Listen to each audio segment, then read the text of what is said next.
Bonjour. En préparant cette session vidéo, j'ai pris acte du fait que nous sommes déjà à la moitié du mois de juillet et surtout à la moitié de l'année.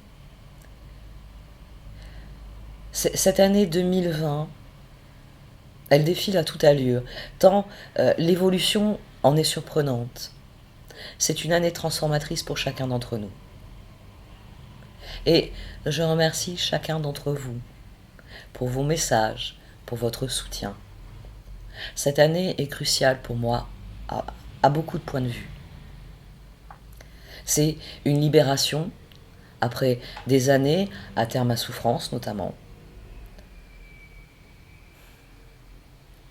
Cette chaîne a été révélatrice pour moi, parce qu'elle est porteuse de changement, elle est porteuse de libération.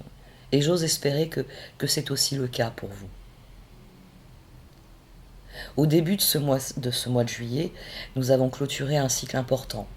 Un cycle dont je vous parle depuis le début de la chaîne, finalement, puisqu'il a commencé avec elle en 2018. Les éclipses sur l'axe Cancer-Capricorne. Et du fait de ces éclipses, beaucoup de choses ont bougé pour chacun d'entre nous. Dans ma vie personnelle, j'ai enfin dit la vérité sur ma vie et ce que j'ai subi comme violence pendant des années. Et dans ma vie professionnelle, j'ai évolué puisque à présent je professionnalise mon activité sur cette chaîne. Et je suis très heureuse des retours positifs que vous me faites de mes tirages. Tant que ce soit les tirages personnels que les tirages aux Chosen et ce tirage des filles.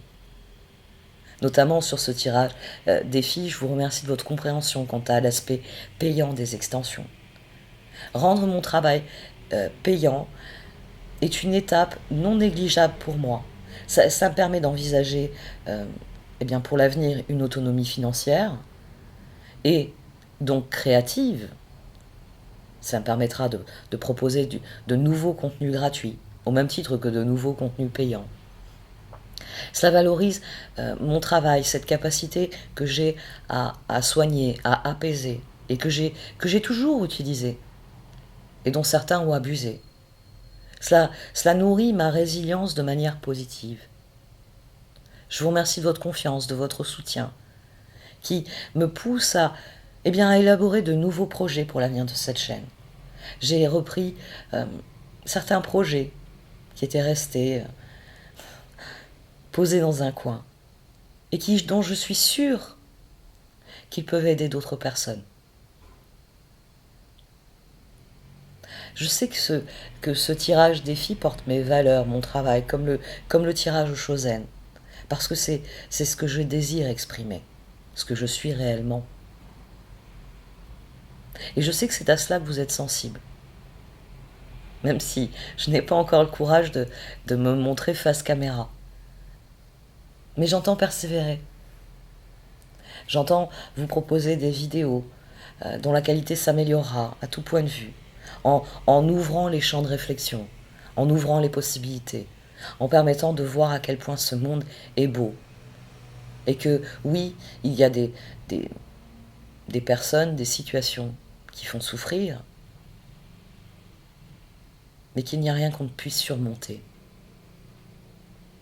Qu'il suffit juste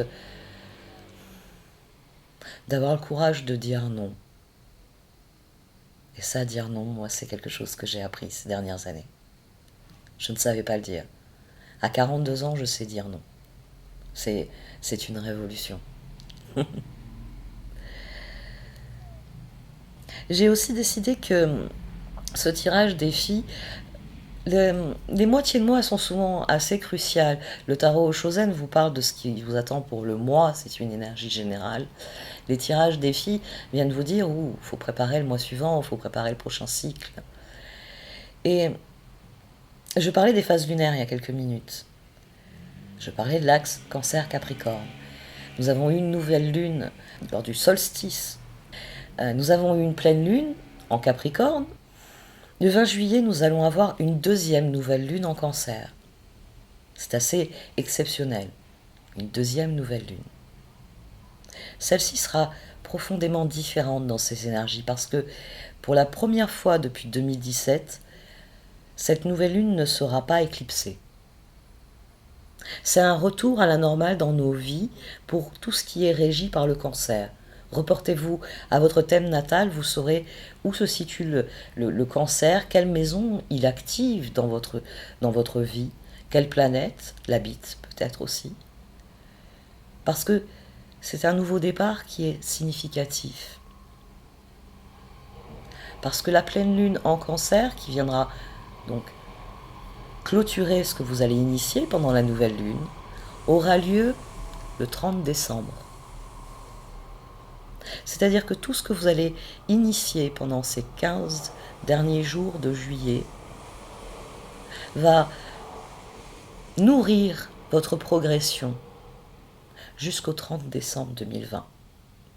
Et eh bien cela donnera le ton pour votre entrée en 2021. Vous clôturerez quelque chose. Et quand on clôture quelque chose, une nouvelle porte s'ouvre. Je vais donc vous parler d'astrologie avant chaque tirage défi dorénavant. Et je commence par cette nouvelle lune parce que je sais que nous avons tous eh bien, les yeux fixés sur celle qui gouverne les marées, qui gouverne la vie sur Terre, qui vient faire le contrepoint au soleil, dont nous pouvons enfin profiter. Avec le cancer, prenez soin de vous. Prenez soin de vos fondations, de ce qui vous nourrit en tant qu'individu. Le soleil est encore en cancer pour quelques jours. La nouvelle lune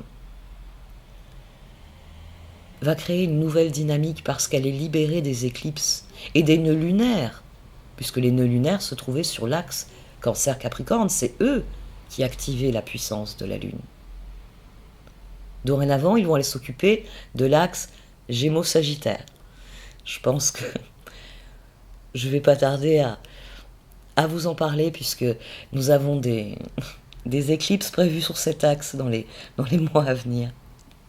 Mais vous êtes tranquille, la prochaine éclipse lunaire aura lieu le 30 novembre, oui, le 30 novembre en Gémeaux, et la prochaine éclipse solaire aura lieu le 14 décembre en Sagittaire. Donc cet axe-là, on s'en occupera en temps voulu.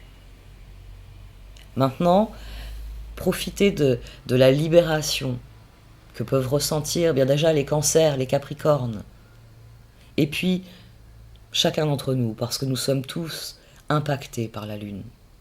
Tout comme l'océan est impacté par la Lune, nous sommes impactés par la Lune.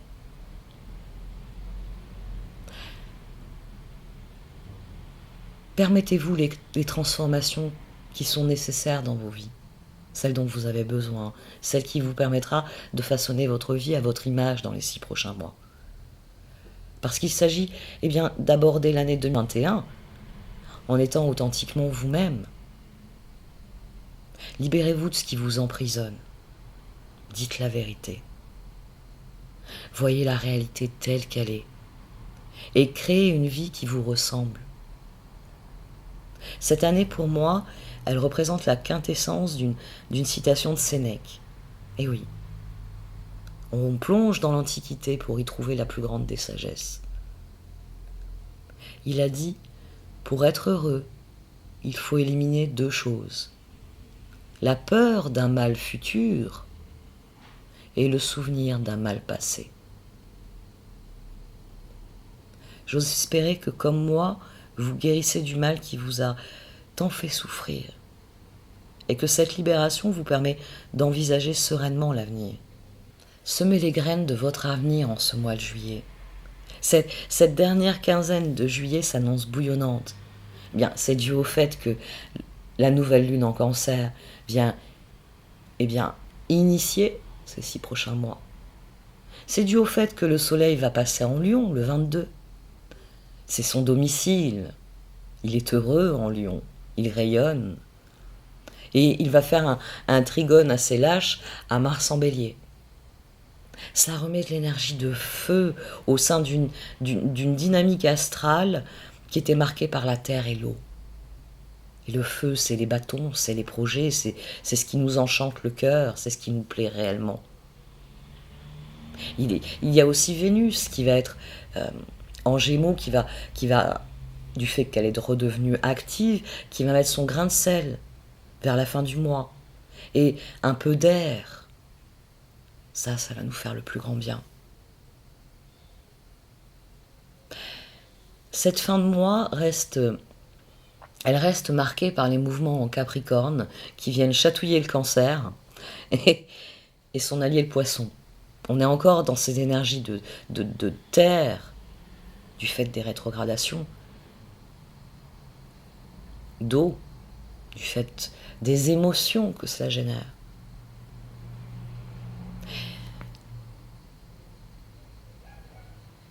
Le 27 juillet sera une date clé. Ce sera une date clé parce que Mercure en Cancer culminera dans son carré à Mars en Bélier. Cette agitation entre le Cancer et le Bélier va persister vraiment toute cette quinzaine. Ça va être la culmination le 27 juillet. Et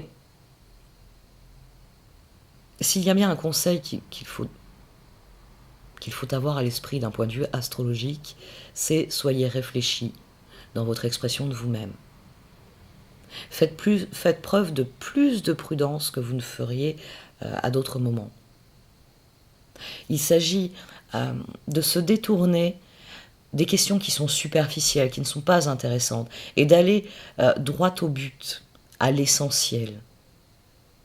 Quelles sont les opportunités que vous voyez dans votre vie? C'est le moment de les développer. C'est un excellent moment pour se débarrasser des anciennes inhibitions et de permettre à ce qui était anormalement réprimé de s'exprimer enfin. Vénus en Gémeaux va faire un carré à Neptune en Poisson. Elle va venir s'assurer que ces opportunités vont correspondre à vos rêves, vont correspondre à l'élaboration de projets conformes à ce dont vous avez besoin pour réaliser concrètement vos rêves. Alors dans les prochains jours, ralentissez, détendez-vous, prenez soin de vous, maîtrisez ce qui est en excès et renforcez vos fondations, ce qui a besoin d'être nourri. Soyez prêts à dire la vérité et vous trouverez la confirmation de ce que vous pensez, de ce que vous êtes, parce que la vérité est la seule valeur capable de servir de structure stable et solide à nos vies. Soyez plus prudents que d'habitude, parce que Mars va lui aussi faire un très long transit, un transit de 6 mois du fait de sa rétrogradation. Alors, soyez attentifs à ce que vous ressentez et posez des limites aux autres. Parce que les autres n'ont pas à présumer des choses qui ne les regardent pas. Refusez d'être harcelés par les mouvements d'humeur, parce que quand Mars est en Bélier pour aussi longtemps, toutes les personnes qui ont un comportement superficiel ou contrôlant vont chercher à n'en faire qu'à leur tête. Gardez-vous de cela. Votre objectif à vous, c'est de ne pas laisser les jugements et les croyances des autres vous empêcher de développer votre réflexion propre. C'est vous qui êtes important. Ce même 27 juillet, il y a vraiment plusieurs culminations en même temps, puisque Jupiter en Capricorne sera sextile à Neptune en Poisson. C'est la deuxième fois en 2020. C'est pas du tout typique, parce que la dernière fois, c'était en 2011. Le premier sextile a eu lieu le 20 février. Alors, si vous avez quelque chose qui s'est passé ce jour-là, vous avez une idée de ce qui vous attend le 27 juillet. Et le troisième aura lieu le 1er octobre. Et le troisième sextile viendra conclure cet épisode, ce cycle, cette transition, cette transformation, quelle que ce soit sa traduction dans votre vie, ça viendra se terminer le 1er octobre. Et ayez bien conscience que c'est une bénédiction de recevoir cet aspect heureux 3 fois en une année. Parce que cela implique à la fois la planète la plus chanceuse de toutes, Jupiter, et Neptune qui est la planète des souhaits, des rêves. Cette combinaison d'énergie encourage beaucoup de positivité, beaucoup de croissance personnelle. Et plus vous appliquerez de la créativité à votre travail dans les jours qui entourent ces sextiles, plus vous obtiendrez des résultats positifs.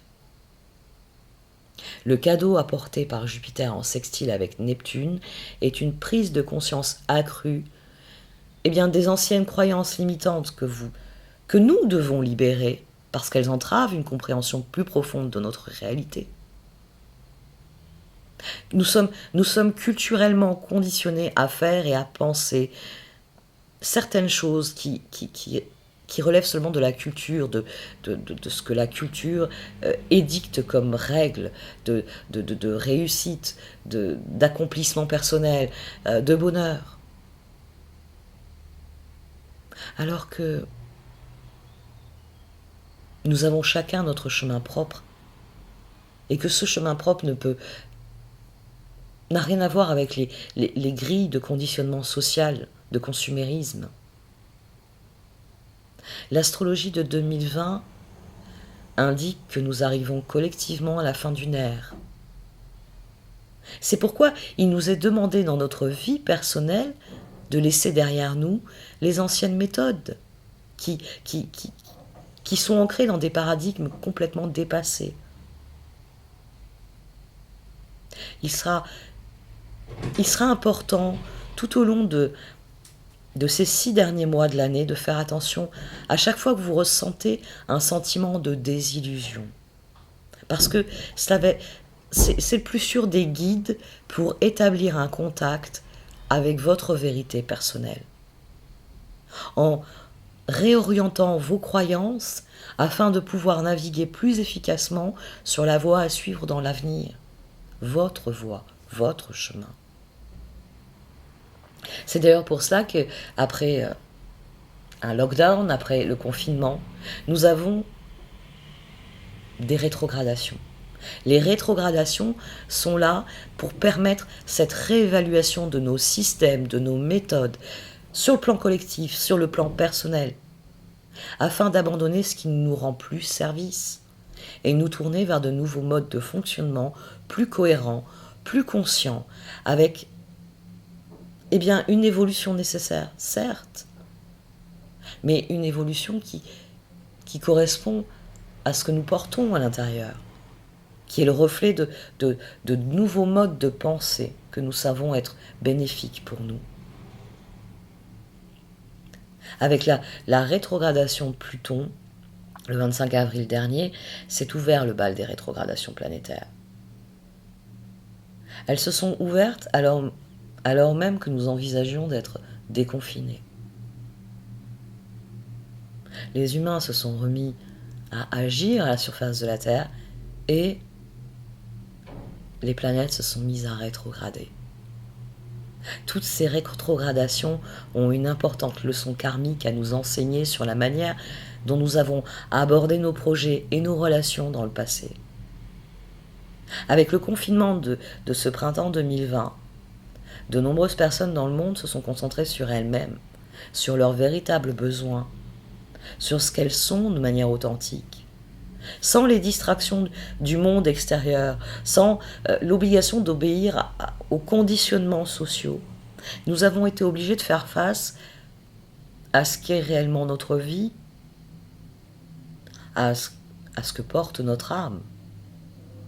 Ça a créé un espace d'introspection utile, parce qu'il a permis de faire le point sur ce qui ne fonctionne plus pour nous, et comment nous souhaitons avancer dans l'avenir. C'est une opportunité d'éveil individuel indéniable. Et au-delà de cela, cette crise mondiale nous a éclairés sur l'humanité, sur les limites qui se posent à elle si l'argent continue de croire qu'il obtiendra sa croissance infinie et notre foi indéfectible, le Dieu argent. Nous avons tué tous les autres dieux. Mais alors lui, nous le nourrissons. Ce n'est pourtant pas le plus magnanime de tous, le plus sage, le plus éclairé. On va rester sur le plan individuel. Fort heureusement, sur le plan individuel, les rétrogradations de certaines planètes rapides se terminent. Ouf. Vénus a terminé sa rétrogradation le 25 juin. Alors, c'est vrai que son énergie persiste jusqu'à la fin du mois de juillet. Donc, continuez de tirer des enseignements de la manière dont vous avez abordé l'amour et l'intimité dans le passé. Le mois d'août et les mois suivants, elle évoluera, elle amènera de la nouveauté dans votre vie. Donc, libérez-vous de l'ancien. Mercure a terminé sa rétrogradation. C'est sans doute pour ça que voilà, aujourd'hui je parle. Il a terminé sa rétrogradation dans le Cancer le 12 juillet. Merci à toi. Il nous a obligés à mettre de l'ordre dans tout ce qui touche à la famille, la maison, le confort, la sécurité. Mercure, il a rétrogradé en Cancer. Cette énergie de Cancer, elle a vraiment été en contradiction avec toute l'énergie de Capricorne de cette année. C'est aussi pour cela que les éclipses étaient aussi significatives. Restez concentrés sur ce qu'il y a de bon pour vous, de bon dans tout cela. Parce que c'est ainsi que vous obtiendrez le meilleur dans l'avenir. C'est ce que vient dire le Cancer au Capricorne. Si quelque chose doit être réparé, vous pouvez le faire maintenant. N'attendez pas parce que Mercure va rétrograder à nouveau en octobre.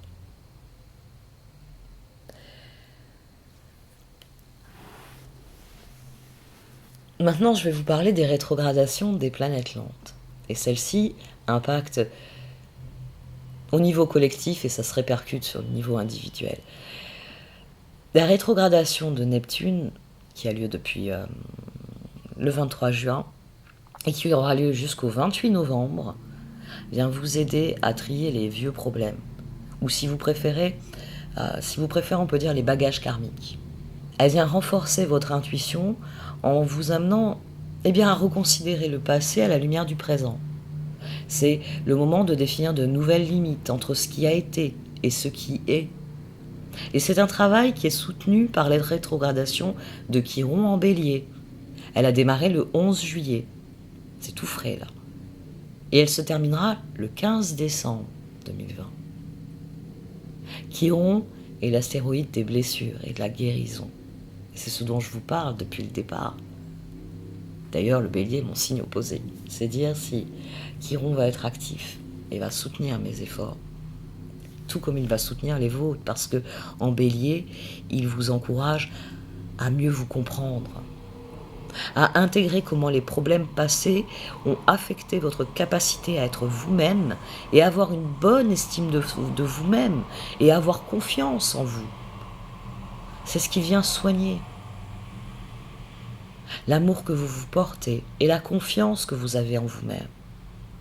Ces rétrogradations de Neptune et Chiron viennent soigner profondément afin que les transits de Jupiter, Saturne, Pluton créent la nouvelle dynamique dont nous avons tous besoin au niveau individuel autant que collectif. Parce que cette année 2020, elle est celle de Jupiter, Saturne et Pluton. Alors pour l'instant, ils sont retournés chez leur cher Capricorne et cette rétrogradation, c'est pour préparer la nouvelle ère qu'ils ouvriront quand ils vont entrer définitivement en Verseau.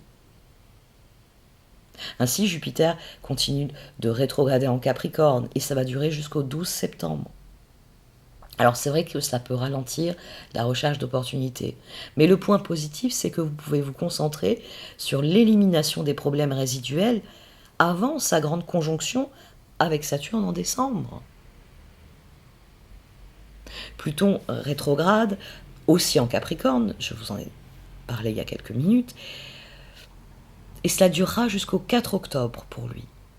Comprenez bien que c'est un cadeau qu'il nous accorde, puisque c'est une période où nous pouvons nous concentrer sur les transformations majeures qui ont été réalisées en creusant plus profondément pour découvrir ce qui nous aidera à aller plus loin, à assainir réellement nos vies. Il s'agit de pérenniser ces transformations à venir qui sont incontournables en effectuant les ajustements nécessaires, ceux qui rendront ces transformations porteuses d'avenir pour vous. Le 12 novembre, quand aura lieu la 3e conjonction entre Jupiter et Pluton, cela amènera le résultat final de ce que vous avez initié le 4 avril et qui est revenu dans votre vie le 30 juin. C'est vous qui pouvez ajuster les résultats d'ici là. Saturne rétrograde depuis le 11 mai. Mais depuis le 1er juillet, il est revenu visiter le Capricorne. Sa rétrogradation l'a ramené en Capricorne. Et c'est pour que nous absorbions les dernières leçons qu'il doit nous donner avant de quitter définitivement, officiellement ce signe pour un grand nombre d'années.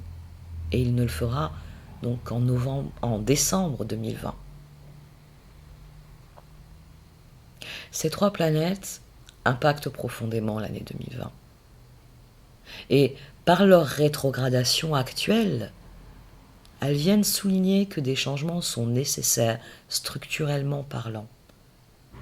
Parce qu'en décembre, Jupiter, la chance, la bonne fortune, sera à côté de Saturne. Saturne qui représente la sagesse, qui représente la persévérance, qui représente les structures, et notamment les structures dirigeantes. Ensemble, ils vont laisser le Capricorne derrière eux et entrer ensemble dans le Verseau. C'est ce que les astrologues appellent la grande conjonction. C'est extrêmement important pour plusieurs raisons. Depuis 200 ans, Jupiter et Saturne se rencontrent tous les 20 ans dans les signes de terre. Taureau, Vierge, Capricorne. Nous, on a eu droit au Capricorne. Lorsqu'ils se réuniront en décembre 2020, ils s'uniront dans le signe aérien du Verseau. Cela marque une évolution profonde de l'énergie depuis les signes de la Terre vers les signes de l'air. Et c'est donc une évolution profonde pour l'humanité en général. Au cours des 200 dernières années, l'humanité a fait sa révolution industrielle. Elle a systématisé l'abus de ses ressources. Elle a épuisé ses ressources. L'accent a été mis sur le matérialisme et le consumérisme. En astrologie, les 20 prochaines années sont cruciales. Et vous avez des chercheurs, notamment un chercheur australien dont je n'ai plus le nom, qui vous dit que les 20 prochaines années vont être cruciales pour la survie de la Terre et de ses habitants. Dans le ciel, Jupiter et Saturne vont continuer leur course. Ils vont se rencontrer dans les signes d'air, et ce jusqu'en 2159. Et j'ose espérer que la transformation va faire prendre conscience aux individus que nous sommes, que collectivement nous pouvons créer une différence. Et faire qu'en 2159, il y aura quelqu'un pour s'émerveiller à proximité d'une grande conjonction. Du point de vue de Jupiter et Saturne pour les années à venir, l'univers doit se débarrasser des normes sociétales de ce rêve de croissance infinie qui finalement nous a limités, puisque l'argent est devenu tout puissant, aux dépens de la créativité, aux dépens de la réflexion, aux dépens du développement personnel, comme on dit maintenant.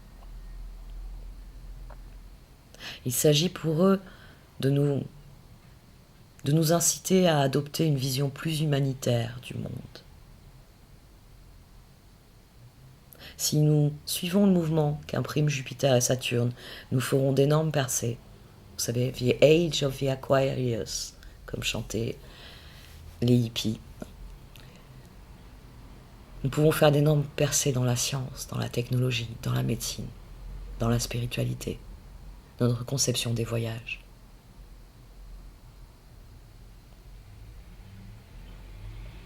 Le choix collectif relève d'abord du choix individuel, de notre libre arbitre. De nombreuses personnes ressentent de l'anxiété face aux événements mondiaux. Mais l'astrologie montre que tout dans la vie est soumis à des cycles. Nous pouvons nous sentir impuissants, à la merci de l'univers, à la merci des événements. Mais nous pouvons réaliser que nous avons toujours notre libre arbitre pour aborder les défis que représentent nos vies, pour créer quelque chose qui nous ressemble et qui nous ouvre les portes de l'avenir. En période de peur, il vaut mieux compter sur l'espoir. Et je sais de quoi je parle. J'ai eu peur pendant si longtemps. L'espoir.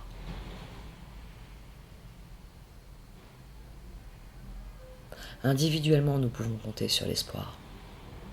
Collectivement, nous pouvons nous soutenir mutuellement et réaliser que nous sommes plus forts en tant que collectif. Tout arrive pour une raison. Il n'y a pas de soleil sans ombre, et il faut connaître la nuit, comme le dit si bien Camus. Les étoiles au-dessus de nous ne mentent jamais. Nous vivons un grand réveil. Il est important de réaliser que cette période nous enseigne quelque chose de très important, qui affectera notre avenir pour toujours. Elle montre ce qui est vraiment important pour nous, et ce que nous devons éliminer pour devenir la version la plus élevée et la meilleure de nous-mêmes. Nous devrons faire face à nous-mêmes et face aux défis extérieurs afin d'atteindre quelque chose de plus grand. Les astrologues peuvent vous aider à découvrir ce que c'est, mais à l'intérieur de votre âme, vous savez déjà ce que votre cœur et votre raison vous disent. Il est temps de lâcher prise et de changer parce que cette vie et ces façons de faire ne nous servent plus. C'est un temps de libération. Alors allons-y. Il est temps d'expier, il est temps de pardonner, il est temps de se purifier, tout ce que vous voulez.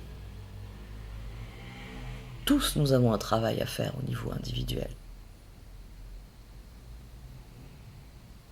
Parce que le moment est venu d'avancer vers ce que votre cœur veut vraiment, plutôt que de vous en éloigner.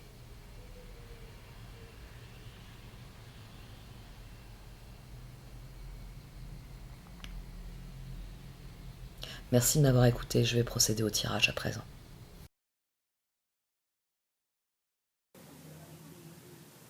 Voici donc votre tirage pour cette deuxième quinzaine de mois de juillet, ami Capricorne. Au centre des cartes d'oracle, vous avez Follow the Leader. Cette carte, tout ce tirage vous voit comme face à des choix cruciaux. Et cette carte vient vous encourager à ouvrir la voie, à comprendre que vous êtes la personne la plus à même d'indiquer le bon chemin, celui qui vous correspond, celui qui vous permet d'arriver chez vous, de vous sentir ancré, au terme de votre chemin, dans quelque chose qui vous ressemble, qui relève de ce que vous êtes intrinsèquement. C'est une carte qui vous dit que le moment est venu de mettre en œuvre toute la sagesse que vous avez acquise en concentrant vos efforts sur votre objectif. Ouvrir la voie, montrer le chemin, montrer bien tant ce dont vous êtes capable que ce que vous désirez voir prendre vie dans votre existence. Cette carte est surplombée de la carte Listening. La carte Listening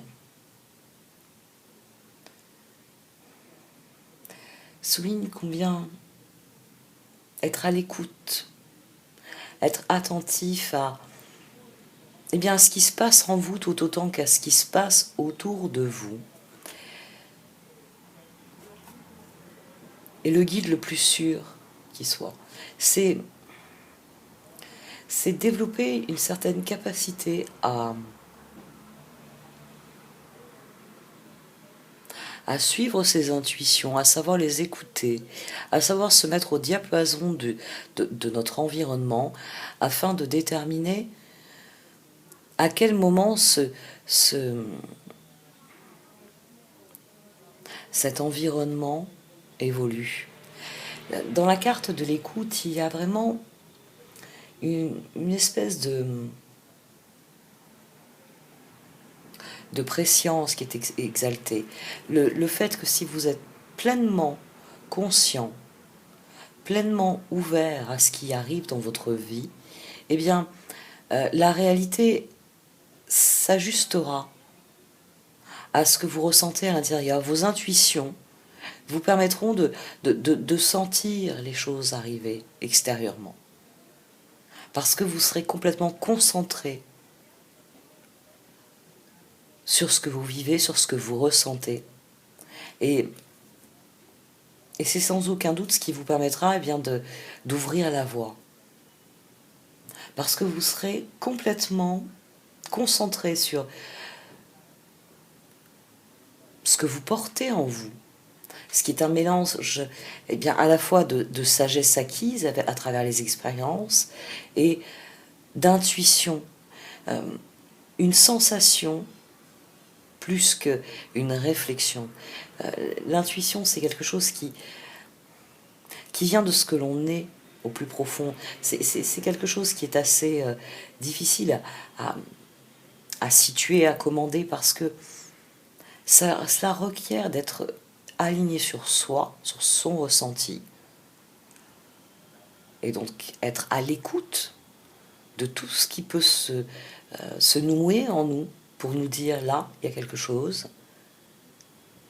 Et bien avoir conscience du monde qui nous entoure afin que cette intuition soit immédiatement pertinente. C'est ainsi qu'on progresse. Et pour cela, les cartes, elles vous conseillent de départager vos peurs de la réalité. Parce que vos peurs ne sont pas la réalité. La carte Goblins, en venant dans la position conseil, souligne que vos peurs peuvent vous ronger de l'intérieur, mais qu'elles n'ont que le pouvoir que vous leur donnez. Que si vous vous mettez à l'écoute de vos peurs, vous ne connaîtrez pas cette sérénité, vous ne saurez pas vers où aller, comment y aller.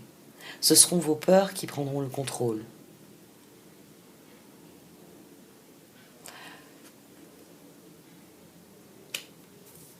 Il s'agit pour vous, dans la situation qui est décrite là en dessous, de surpasser vos peurs, afin d'avoir confiance en vos ressentis, confiance en l'univers, et pouvoir prendre la meilleure direction.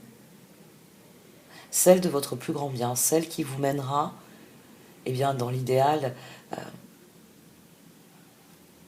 à un point où vous vous sentirez réellement chez vous, réellement en harmonie avec votre environnement. l'évolution, wishing well, l'évolution, elle sera ce que vous en ferez. Parce que la différence entre ce que vous avez à l'heure actuelle, sans doute des intuitions, des idées, des peurs, et là où vous irez, tout va dépendre de vos choix. C'est pour ça que votre défi ici, c'est d'ouvrir la voie. Parce que c'est une fois que vous aurez émis vos intentions, c'est une fois que vous commencerez à bouger dans une direction, que les choses s'agenceront. Vous allez récolter ce que vous allez semer. C'est pour ça que la première carte vous dit semer. Eh bien, ce qui vous ressemble, ce que vous désirez récolter. Parce que si vous prenez les rênes et que vous vous dirigez vers ce que vous désirez, c'est ce que vous récolterez. Soyez attentifs aux opportunités qui vont s'offrir à vous. Et faites taire vos peurs, parce que c'est vos peurs qui parasitent cette capacité à prendre les meilleures décisions qui soient pour vous-même. Et c'est en prenant ces bonnes décisions, eh bien que vous récolterez ce que vous aurez semé, ce que vous aurez préparé. Je vais arrêter là pour cette partie du tirage. Pour ceux qui le désirent, vous pouvez me retrouver en cliquant sur le lien dans le menu déroulant. Merci de m'avoir écouté. Vous pouvez liker, commenter ou partager cette vidéo. Au revoir.